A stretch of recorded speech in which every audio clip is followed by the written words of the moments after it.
こんにちは。ミニマリストになりたい私、もちです。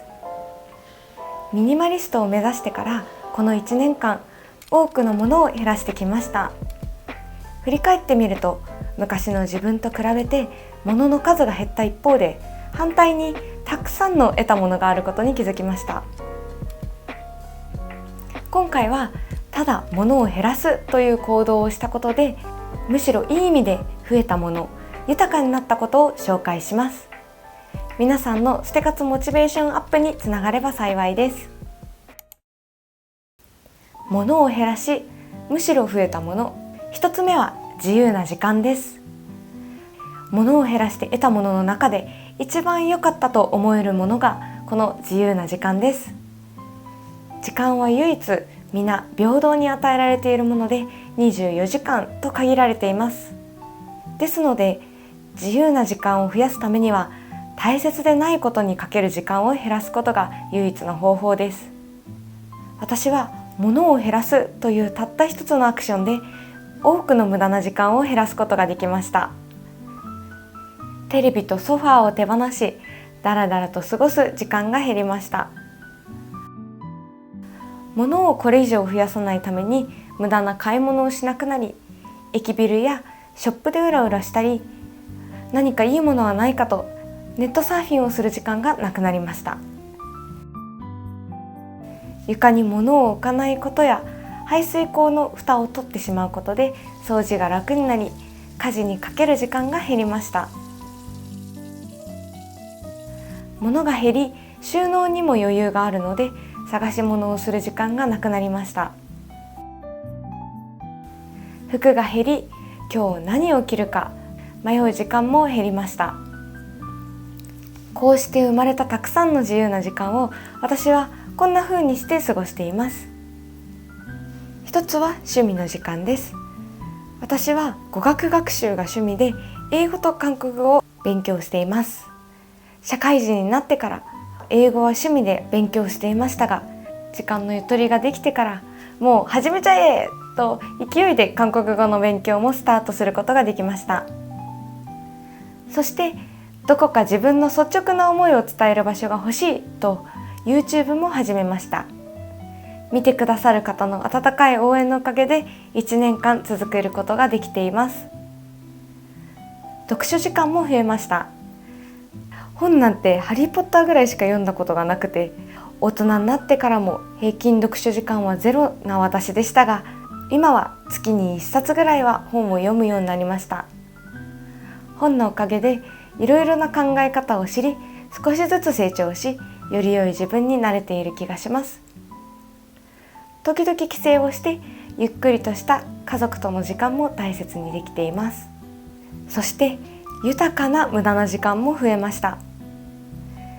豊かな無駄な時間って何？と思われるかもしれません。不思議なことに、物を捨てて効率的に生活できるようになってから、むしろゆったり過ごすことや効率の悪いことに時間を使うようになりました。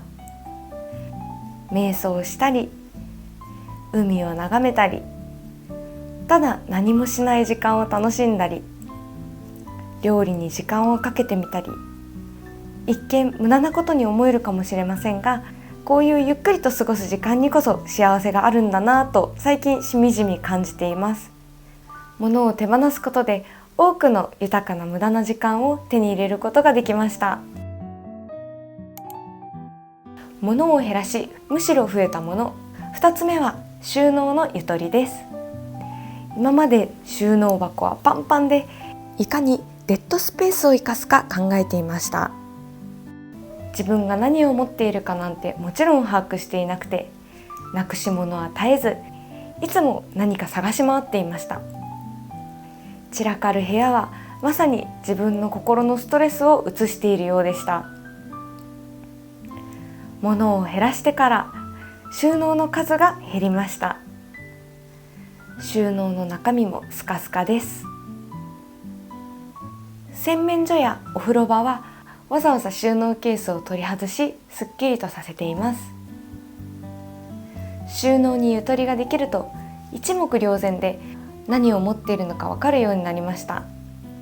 元に戻しやすく、部屋が散らかりにくくなりました。平日は疲れてしまい、つい散らかってしまうこともあるのですが、サクッと5分ぐらい片付けるだけでまたすっきり元通りになります。綺麗ですっきりとした部屋に暮らすだけで、プチストレスな家から居心地のいい家に変わりました。物を手放し、むしろ増えたもの。3つ目はお金です。物を手放してから買い物のハードルが上がり、そう簡単に物を買わなくなりました。使っている消耗品の数も減り、買わなければならないアイテム数も減りました。その結果、我慢するような節約をせずとも自然と貯金体質になり、お金が貯まるようになってきました。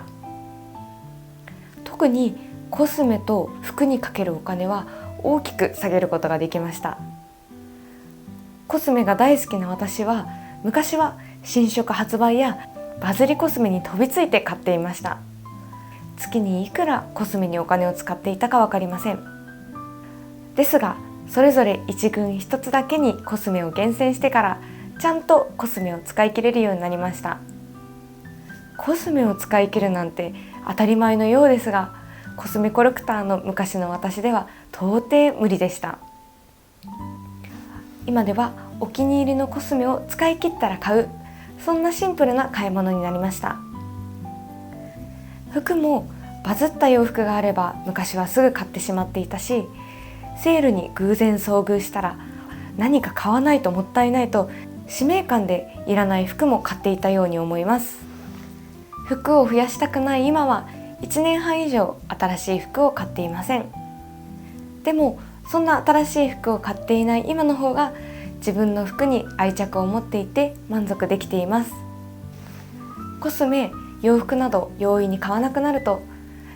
日常の買い物は食品や生活必需品ぐらいになり、お金が自然と貯まっていくようになりました。私がお金を使わなくても幸せに暮らしていける秘訣は、こちらの動画で詳しく紹介していますので、ぜひチェックしてみてください。物を減らし、むしろ増えたもの。4つ目は物への愛着です。物を捨てていくうちに、増やすのではなく、残った手持ちのもので何とかしようと工夫するようになり、自然と手持ちのものを大切にするようになりました。するとなぜだかどんどん手持ちのものが好きになっていくんです。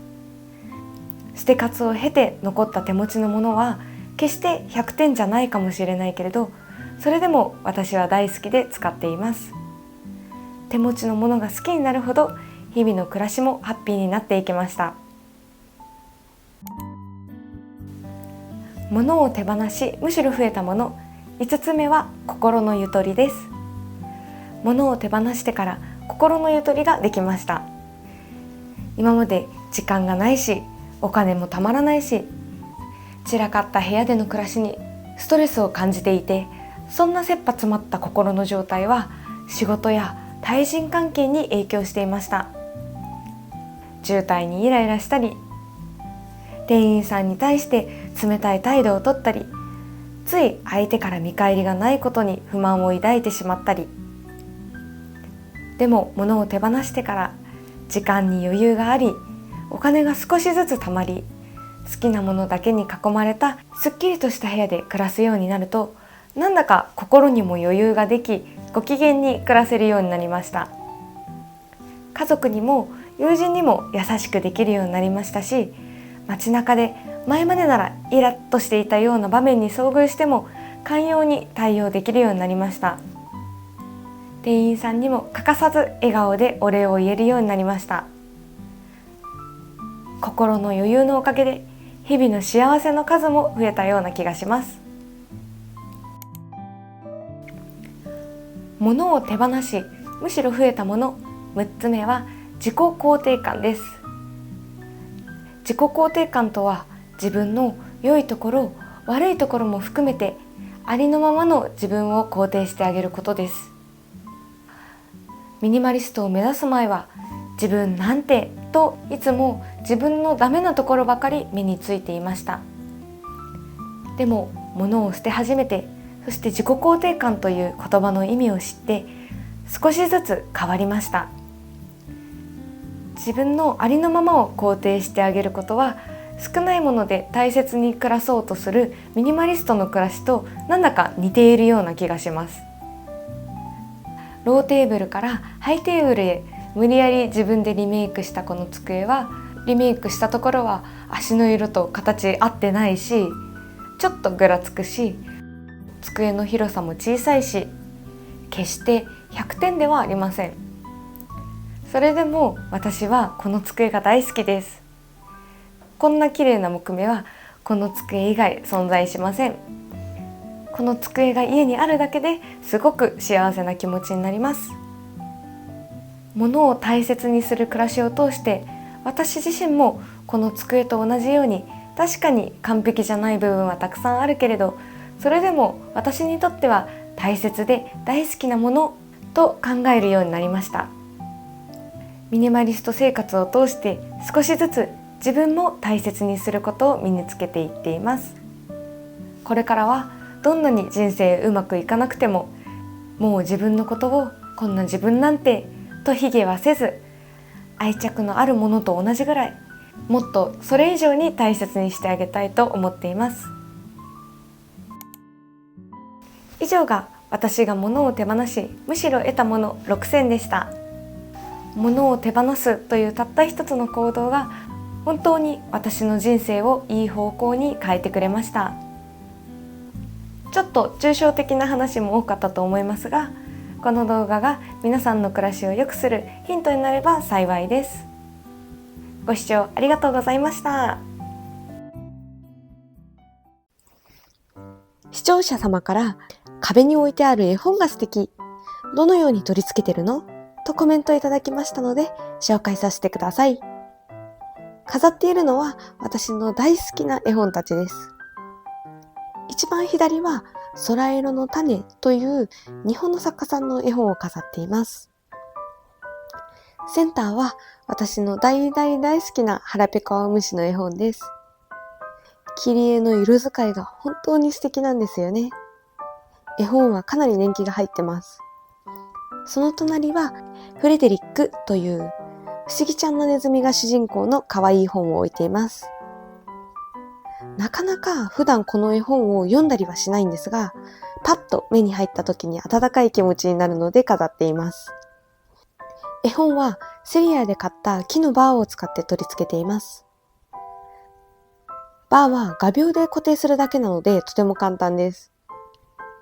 セリアで買った貼って剥がせるシールを使ってデコレーションしています。私の大好きが詰まった本当にお気に入りの空間です。皆さんのお気に入りの絵本ってあったりしますか？ぜひコメント欄で教えてください。それでは本当に最後までご視聴いただきありがとうございました。